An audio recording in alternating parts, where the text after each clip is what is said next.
Hello friends, आपका हमारे YouTube channel Sakshi Singh TET and CTET coaching classes में स्वागत है। आज हम आपको विभिन्न परीक्षाओं में हिंदी में पूछे जाने वाले वर्ड विचार आपको बताएंगे। सबसे पहले हम आपको वर्ड विचार विस्तार में बताएंगे कि वर्ड विचार क्या है, इसमें आपका वर्णमाला क्या है, अल्प प्राण, महाप्राण, कितने स्वर होते हैं, कितने व्यंजन होते हैं, इससे संबंधित आपको आज हम जो है पढ़ाएंगे।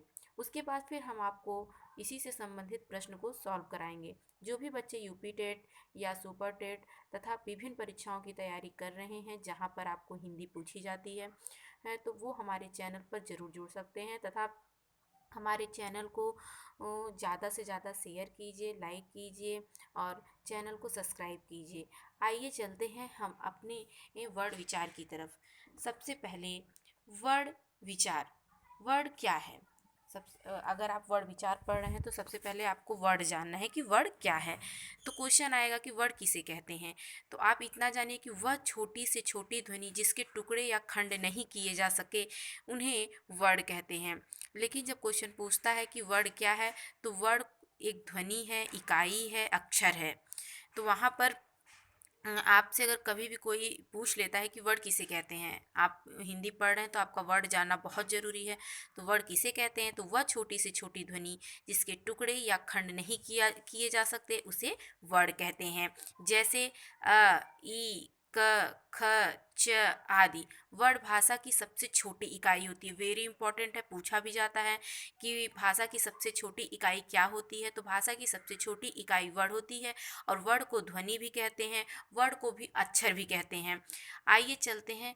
ये क्वेश्चन उठता, अच्छा ठीक है, आपने डिफिनीशन पढ़ लिया। अब आपके मन में आता है कि वर्ड कितने प्रकार के होते हैं, क्योंकि जब आप वर्ड पर पढ़ रहे हैं तो आपको वर्ड के भेद जानना बहुत ज़रूरी है। तो वर्ड के भेद जो होते हैं वो दो होते हैं, पहला स्वर और दूसरा व्यंजन। आइए चलते हैं नेक्स्ट। क्वेश्चन 3 आपसे पूछेगा कि वर्णमाला किसे कहते हैं। तो वर्णों के क्रमबद्ध समूह को ही वर्णमाला कहते हैं, या आप बोल सकते हैं कि वर्णों के व्यवस्थित समूह को वर्णमाला कहा जाता है। अगर आपसे पूछा जाता है कि वर्णमाला किसे कहते हैं तो आपके पास 4 ऑप्शन होंगे, उसमें दिया होगा कि व्यवस्थित समूह या क्रमबद्ध समूह। तो आप उसी पे टिक करेंगे कि वर्णों के क्रमबद्ध समूह को वर्णमाला कहते हैं। वर्णमाला में स्वर कितने होते हैं? तो वर्णमाला में हिंदी में स्वर 11 होते हैं, कहीं कहीं पर 13 भी होते हैं। लेकिन अगर आप यूपी टेट की तैयारी कर रहे हैं या किसी भी परीक्षाओं की तैयारी कर रहे हैं तो आप 11 स्वर ही मानिए। वर्णमाला में सबसे पहले स्वर होता है, उसके बाद अयोगवा होता है, फिर व्यंजन होता है। अब आपको पता है कि स्वर कितने होते हैं, तो स्वर 11 होते हैं और इसी 11 स्वर में 2 जो होते हैं वो अयोगवा होते हैं। हिंदी में कितने अयोगवा होते हैं? तो 2 होते हैं। पहले आप देख लेते हैं कि स्वर क्या है। स्वर, जैसे स्वर में आपको 11 दिया है तो आ ई उ ऊ रिल ओ औ, ये 11 स्वर हैं। आपसे क्वेश्चन में ये पूछा जाएगा कि स्वर की संख्या कितनी होती है, तो आप बता देंगे स्वर 11 होते हैं। और अगर पूछता है कि अयोगवाह कितने होते हैं तो अयोगवाह 2 होते हैं, अनुस्वार और अनुनासिक। जो आपको देख रहे हैं अ के ऊपर जो बिंदी लगी है ये अनुनासिक है, और जो आ के बगल में बिंदी लगी हुई है उसको अनुस्वार कहते हैं। ऊपर की बिंदी को अनुनासिक और बगल की बिंदी को जो लगी हुई है उसको अनुस्वार कहते हैं। तो हिंदी में अनुस्वार की संख्या 2 होती है। अब आपके पास आता है कि कितने जो हैं, कितने आपके व्यंजन हैं। तो आपको पता है कि व्यंजन को भी आप जान रहे हैं कि 4 भागों में बांटा गया है। किसमें किसमें? पहले जो होते हैं पहले जो होते हैं 25 स्पर्श व्यंजन होते हैं, 4 अंतस्य व्यंजन होते हैं, फिर 4 उष्म व्यंजन होते हैं और 4 संयुक्त व्यंजन होते हैं। और कुल व्यंजन की संख्या जब पूछता है तो कुल व्यंजनों की संख्या जो होती है वो 52 होती है। देखिए 25 स्पर्शी व्यंजन कौन से होते हैं? क से लेके म तक के क से लेके म तक के सभी अक्षर जो होते हैं वो स्पर्श व्यंजन के अंतर्गत आते हैं। उसके बाद अंतस्य व्यंजन में क्या आता है? य, र, ल, व, ये आपके 4 अंतस्थ व्यंजन है। ये वेरी इंपॉर्टेंट है, पूछा भी जाता है। सूक्ष्म फिर आपके पास आता है कि उष्म व्यंजन कितने होते हैं? तो उष्म व्यंजनों की संख्या भी 4 होती है। कौन कौन सी? तो श, ख, श, ह। ऊष्म व्यंजन वे होते हैं जिनको बोलने में आप जो है घर्षण की तरह निकल रहा, उष्मा निकलती है, जैसे श, ख, श, ह। तो यहाँ पर क्या है? आपका ऊष्म व्यंजन है। और चार संयुक्त व्यंजन होते हैं। कौन? संयुक्त व्यंजन वे होते हैं जो मतलब उसमें दो अक्षर होते हैं, जैसे मतलब छ दिया, छतरी वाला छ दिया है तो इसमें दो से बनेगा। आधा क और खटकोड़ वाला ख मिलके बनता है, जो दो शब्दों से मिलकर बने जो व्यंजन होते हैं उन्हें संयुक्त व्यंजन कहते हैं, जैसे छ, त्र, ज्ञ, श। उसके बाद आपका ढ, ड़ और ढ, ये आपके जो है वो ये भी आपके व्यंजन के अंतर्गत आते हैं। तो कुल अगर आपसे पूछता है कि कितने पूरे मतलब कितने कुल वर्णों की संख्या कितनी है, तो 52 है। हिंदी वर्णमाला में कुल 52 वर्ण होते हैं, जिसमें 11 स्वर और 33 व्यंजन। अगर क्वेश्चन पूछता है कि वर्णमाला में कुल कितने वर्ण होते हैं, तो आप बताएंगे कि 52 वर्ण होते हैं। और इसमें स्वर कितने होते हैं? तो 11 स्वर होते हैं। और कितने व्यंजन होते हैं? तो 33 व्यंजन होते हैं। कितने स्पर्श व्यंजन होते हैं? तो स्पर्श व्यंजनों की संख्या 25 होती है। कितने अंतस्थ व्यंजन होते हैं? 4 अंतस्थ व्यंजन होते हैं। कौन कौन से? य, र, ल, व। और कितने ऊष्म व्यंजन होते हैं? 4, श, ख, श, ह। और कितने संयुक्त व्यंजन होते हैं? छत्र, ज्ञ, श। ये आपको बिल्कुल ही याद हो जाना चाहिए, क्योंकि अगर आप किसी भी परीक्षा की तैयारी कर रहे हैं और वहाँ हिंदी पूछी जाती है तो यह वर्ण विचार में सबसे इम्पॉर्टेंट क्वेश्चन है, यहाँ से बनते हैं। आइए चलते हैं नेक्स्ट। फिर उसके बाद आता है कि स्वर किसे कहते हैं और स्वर कितने प्रकार के होते हैं। तो स्वर वे होते हैं स्वर वे ध्वनियाँ या वर्ण होते हैं जिनका उच्चारण अन्य वर्णों की सहायता से नहीं होता। जैसे अगर आप बोल रहे हैं तो किसी भी वर्ड की सहायता पड़ रही है? नहीं, ये सेल्फ डिपेंड होते हैं, मतलब ये खुद से उच्चारित होते हैं, जैसे आ, ई, उ आदि। जितने स्वरों की संख्या, आपको पता है कि हिंदी में स्वरों की संख्या 11 होती है। और ये चीज़ें बिल्कुल याद कर लीजिए कि जब भी हम स्वर में वर्णों का उच्चारण करते हैं तो वहाँ पर हमें किसी भी अक्षर की सहायता या वर्णों की सहायता नहीं लेनी पड़ती। हिंदी वर्णमाला में कितनी संख्या है? तो आपको पता है कि 11 है। तो स्वर के कितने भेद होते हैं? तो स्वर के 3 भेद होते हैं, हर्ष स्वर, दीर्घ स्वर और प्लुप्त स्वर। हर्ष स्वर किन्हें कहते हैं? जिन स्वरों के उच्चारण में कम से कम समय लगे उसे हर्ष स्वर कहते हैं। या तो आप ये कह सकते हैं कि जिन वर्णों का उच्चारण करते समय एक मात्रा का समय लगता है उन्हें हर्ष स्वर कहते हैं, जैसे ई, उ। जितने भी छोटे स्वर हैं वो आपके हर्ष स्वर के अंतर्गत आते हैं। इनकी कुल संख्या 4 होती है। और हर्ष स्वर को ही मूल स्वर भी कहा जाता है। जब भी क्वेश्चन पूछेगा कि मूल स्वर किसे कहते हैं, तो हर्ष स्वर को मूल स्वर कहा जाता है। और मूल स्वरों की संख्या कितनी होती है? तो 4 होती है। क्या कौन कौन सी होती है? ई, उ और रिल। उसके बाद आइए चलते हैं सेकेंड पे कि दीर्घ स्वर किसे कहते हैं। तो जिन स्वरों के उच्चारण में हर्ष स्वर से दुगना समय लगे उन्हें दीर्घ स्वर कहते हैं। जैसे आपको पता है कि हर्ष स्वर में 1 मात्रा का समय लगता है, उसी तरह दीर्घ स्वर में 2 मात्रा, इसका उच्चारण करने में 2 मात्रा का समय लगता है। उन्हें क्या कहते हैं? दीर्घ स्वर कहते हैं। जैसे आ, ई, उ, ए, ओ, औ। तो इसमें हिंदी में कुल कितने दीर्घ स्वर हैं? तो हिंदी में कुल 7 दीर्घ स्वर है जिनका उच्चारण दीर्घ रूप में होता है। प्लुप्त स्वर किसे कहते हैं? प्लुप्त स्वर वे होते हैं जिन स्वरों के उच्चारण में ह्रस्व और स्वर से 3 गुना अधिक समय लगता है, उसे प्लुप्त स्वर कहते हैं। या आप ये कह सकते हैं जिसमें हर्ष स्वर और दीर्घ स्वर से ज़्यादा समय लगता है या 3 मात्रा का समय लगता है, उसे प्लुप्त स्वर कहते हैं। जैसे ओम, ए, हे राम। तो यहाँ पर तुमको आप लोग जान ही रहे हैं कि यहाँ पर जो है कि 3 मात्रा का समय लगा है, जैसे ओम, हे राम। इन्हें त्रिमात्रिक स्वर भी कहा जाता है। जब भी आपसे क्वेश्चन पूछेगा त्रिमात्रिक स्वर किसे कहा जाता है, तो आप तुरंत ऑप्शन पे टिक करेंगे, प्लुप्त स्वर को त्रिमात्रिक जो है स्वर कहा जाता है। मूल स्वर किसे कहा जाता है? तो हर्ष स्वर को मूल स्वर कहा जाता है। मूल स्वरों की संख्या कितनी होती है? तो आपको पता है कि मूल स्वरों की संख्या जैसा मैंने बताया है कि 4 होती है। कौन कौन सी होती है? अ, ई, उ, रिल। तो ये आपको जो है याद कर लेना है। आइए चलते हैं नेक्स्ट। आइए हम आपको ग्राफ में समझा देते हैं। जैसे स्वर, स्वर के आपको पता है कि स्वर के कितने भेद होते हैं? तो स्वर के 3 भेद होते हैं। कौन कौन से? ह्रस्व स्वर, दीर्घ स्वर और प्लुप्त स्वर।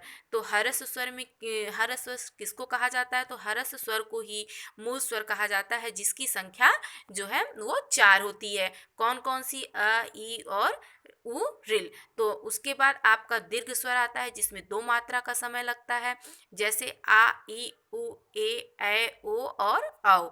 जिसमें अपलुप्त स्वर वे स्वर होते हैं जिसमें 3 मात्रा का समय लगता है, जैसे ओम।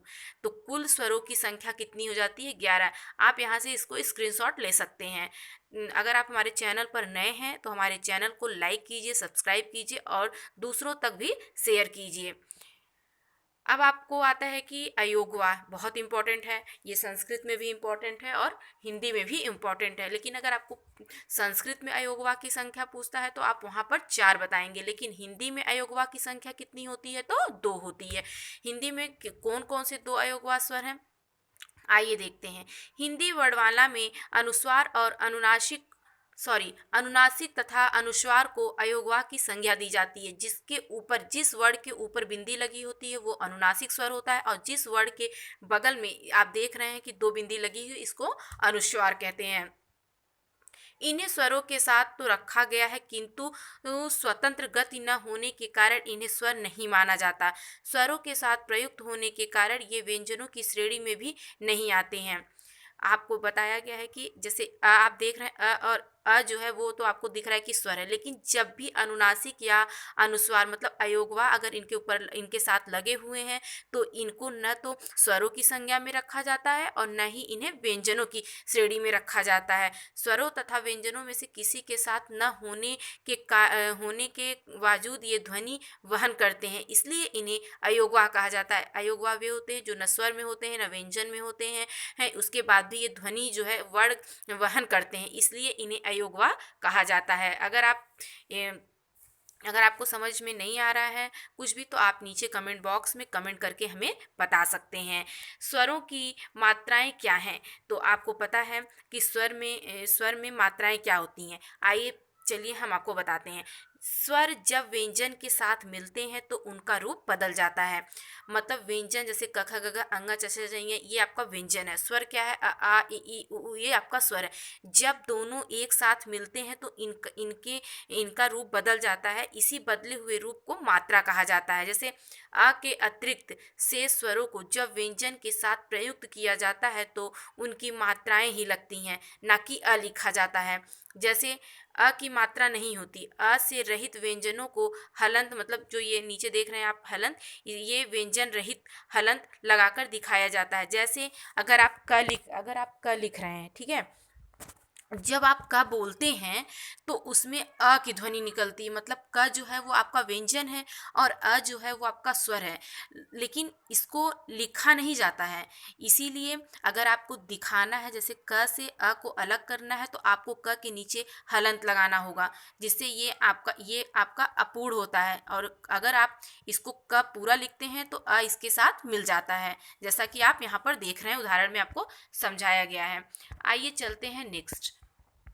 यहाँ पर स्वरों की मात्राएं, जैसे स्वर में आ देख रहे हैं, एक मात्रा है ना, आ। ये आ जो है ये 2 मात्रिक, इसको दीर्घ स्वर कहा जाता है।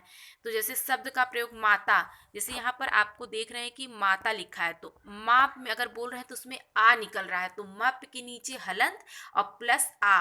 और जब आप इसको लिखेंगे तो माँ लिखेंगे, ना कि म और नीचे हलंत अ लिखेंगे, ऐसा नहीं लिखेंगे, तब माँ लिखेंगे। जैसे ई से दिन, छोटी ई है। बड़ी ई से जीत। ऊ से मतलब छोटा ऊ है तो कुछ, बड़ा ऊ है तो फूल।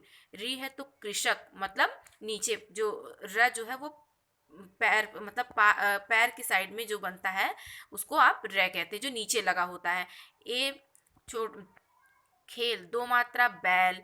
ओ कोमल। औ औरत। आप देख रहे हैं, अगर आप इसको समझ पा रहे हैं तो आप, नहीं समझ पा रहे हैं तो एक बार आप स्क्रीनशॉट कर लीजिए। अगर आप फिर से कहेंगे तो मैं आपको फिर से बता दूंगी। अनुस्वार तथा अनुनासिक में क्या अंतर है? सही बात, ये चीज़ें बिल्कुल समझने वाली है। जैसा कि हमने आपको बताया है कि अनुस्वार और अनुनासिक ही हिंदी में अयोगवा कहे जाते हैं, और जिनकी संख्या जो होती है वो दो होती है, जैसे अ के ऊपर बिंदी और अ के बगल में बिंदी। अनुस्वार, जब वर्ण का उच्चारण केवल नासिका से हो तो तब वह अनुस्वार कहलाता है। मतलब आप समझ रहे हैं कि अनुस्वार, इसका उच्चारण केवल नासिका से होता है, तब ये अनुस्वार कहलाता है। हिंदी में अ तथा प्रत्येक वर्ग, क वर्ग, च वर्ग, ट वर्ग, त वर्ग तथा प वर्ग, मतलब पंचम वर्ण जिसमें अंगमंडनम अनुस्वार है, मतलब न म है ना। उसी तरह जैसे उदाहरण में चंचल, अंक, रंग, पंख, गंगा आदि, जैसे इसमें नासिका का प्रयोग हो रहा है।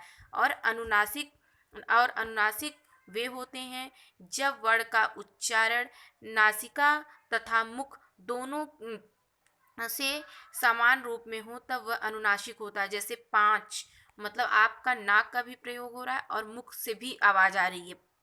कांच, आँख, ये सब आपके अनुनासिक जो है वो स्वर हैं। आइए चलते हैं नेक्स्ट। अब आपको बताते हैं कि व्यंजन किसे कहते हैं, यह कितने प्रकार के होते हैं। तो आपको पता है कि व्यंजन वे होते हैं जिनका उच्चारण स्वरों की सहायता से होता है, उन्हें व्यंजन कहते हैं। हिंदी वर्णमाला में व्यंजनों की कुल संख्या 33 होती है। अगर हम कुल वर्ण पूछते, वर्णमाला में कुल वर्णों की संख्या पूछते हैं तो 52 होती है, लेकिन अगर व्यंजन की संख्या पूछते हैं तो 33 होती है। व्यंजन कितने प्रकार के होते हैं, तो स्वर की तरह व्यंजन भी 3 प्रकार के होते हैं, स्पर्श व्यंजन, अंतस्थ व्यंजन और ऊष्म व्यंजन, जैसा कि हमने आपको पहले बताया है। स्पर्श व्यंजन कौन होते हैं, जिन व्यंजन वर्णों के उच्चारण में श्वास वायु मुख के अलग अलग भागों को स्पर्श करती है, उन्हें स्पर्श व्यंजन कहते हैं। और आपको पता है कि हिंदी वर्णमाला में कितने स्पर्श व्यंजन होते हैं, तो 25 होते हैं। कौन कौन से, क से लेके म तक, जैसे क वर्ग, च वर्ग, ट वर्ग, त वर्ग, प वर्ग। क वर्ग को कंठ, च वर्ग कंठ, तालु, दंत, मूर्धा और ओष्ठ, पफ व ओष्ठ हो गया। तो क जो है वो कौन सा किस में आता है, क वर्ग किस में आता है, कंठ में आता है। च वर्ग तालु में आता है। ट वर्ग मूर्धा में आता है। त वर्ग दंत में आता है और प वर्ग ओष्ठ में आता है। तो क से लेकर म तक के सभी वर्ण जो है वो आपके स्पर्शी व्यंजन कहलाते हैं। अंतस्थ व्यंजन क्या होता है, अंतस्थ शब्द का अर्थ है मध्य या बीच में स्थित। हिंदी वर्णमाला में कुछ व्यंजन स्वर तथा व्यंजन के मध्य आते हैं, इन्हें अंतस्थ व्यंजन कहते हैं। मतलब जो स्वर और व्यंजन के बीच में होते हैं उन्हें अंतस्थ व्यंजन कहते हैं। इनकी संख्या हमने आपको पहले ही बता दी है कि 4 होती है। कौन कौन से होते हैं, य, र, ल, व होते हैं। आइए चलते हैं नेक्स्ट। ऊष्म व्यंजन किसे कहते हैं, ऊष्म का अर्थ है गर्म। वे व्यंजन के जिनके उच्चारण के समय वायु मुख से रगड़कर या गर्म होकर बाहर निकलती है, उसमें ऊष्म व्यंजन कहते हैं। हिंदी वर्णमाला में ऊष्म व्यंजन के 4 वर्ण अक्षर होते हैं, स, ख, श, ह। संयुक्त व्यंजन किसे कहते हैं, हिंदी वर्णमाला में इनकी कितनी संख्या होती है, दो व्यंजनों के मेल से बने वर्ण को संयुक्त व्यंजन कहते हैं। हिंदी वर्णमाला में इसकी संख्या कितनी है, 4। मैंने आपको बताया कि जैसे क है तो इसमें दोनों व्यंजन से मिलकर बनते हैं, उन्हें ही संयुक्त व्यंजन कहते हैं। जैसे क प्लस ख हो गया आपका छतरी वाला 6, त प्लस र मिलके त्र, ज प्लस य मिलके ज्ञ, स प्लस र मिलके श्र। आप देख रहे हैं, अगर आप इसका स्क्रीनशॉट ले सकते हैं और इसको बिल्कुल अपने दिमाग में बैठा लीजिए, क्योंकि एक वर्णमाला से आपको 2 या 3 नंबर के क्वेश्चन जरूर किसी भी एग्जाम में। आपको पता है कि प्राण श्वास की मात्रा के आधार पर व्यंजन के कितने भेद होते हैं, तो प्राण श्वास की मात्रा के आधार पर व्यंजन के 2 भेद होते हैं। बहुत इंपॉर्टेंट है ये, अल्प प्राण और महाप्राण। बहुत कंफ्यूजिंग भी है, अगर आप इसको 1 से 2 बार पढ़ लेंगे तो ये चीज़ें आपको बिल्कुल अच्छी तरीके से याद हो जाएंगी, नहीं तो परीक्षा में आप जाएंगे तो भूल भी सकते हैं। तो अल्प प्राण क्या होता है, जिन व्यंजनों के उच्चारण में श्वास वायु कम मात्रा में बाहर निकलती है उन्हें अल्प प्राण कहते हैं। हर वर्ग का पहला, तीसरा और पांचवा तथा अंतस्थ व्यंजन अल्प प्राण के अंतर्गत आता है। आप ट्रिक से भी जान सकते हैं, पहला मतलब 1, तीसरा मतलब 3 और पांचवा मतलब 5। 135 और अंतस्थ व्यंजन मतलब य, र, ल, व, ये जो हैं आपके किसके अंतर्गत आते हैं, अल्प प्राण के अंतर्गत आते हैं। जैसे कि आपको दिया है क, घ, क और गमला वाला ग, ड़, च, ज, इ, ट। आपको देख रहे हैं कि यहाँ पर जो है आपको अल्प प्राण है, तो आप सीधे जान सकते हैं कि अल्प प्राण वे होते हैं जो आपके क्या कहते हैं कि व्यंजन में पहला, तीसरा और पांचवा तथा अंतस व्यंजन अल्प प्राण के अंतर्गत आते हैं। आइए चलते हैं नेक्स्ट क्वेश्चन पर। आपको बता देते हैं कि महाप्राण व्यंजन किसे कहते हैं। जिन व्यंजनों के उच्चारण में श्वास वायु अल्प प्राण की तुलना में अधिक निकलती है उन्हें महाप्राण व्यंजन कहते हैं। प्रत्येक वर्ग का दूसरा और चौथा तथा उष्म व्यंजन महाप्राण के अंतर्गत आता है। अगर आप दोनों में से कोई एक याद कर लेंगे तो आप बिल्कुल नहीं भूलेंगे। आप जान रहे हैं कि पहले आपने कितने वर्ग होते हैं, तो 5 होते हैं, तो उसमें आप पहला, तीसरा, पांचवा और अंतस व्यंजन अल्प प्राण के अंतर आ गए। फिर आपका बचा क्या, दूसरा और चौथा, मतलब 24। और आपका उसमें व्यंजन ये किस में आ गया, महाप्राण में आ गया। तो आज के लिए बस इतना ही, लेकिन एक बार मैं आपको ग्राफ से कर दे रही हूँ, आप इसका स्क्रीनशॉट ले सकते हैं।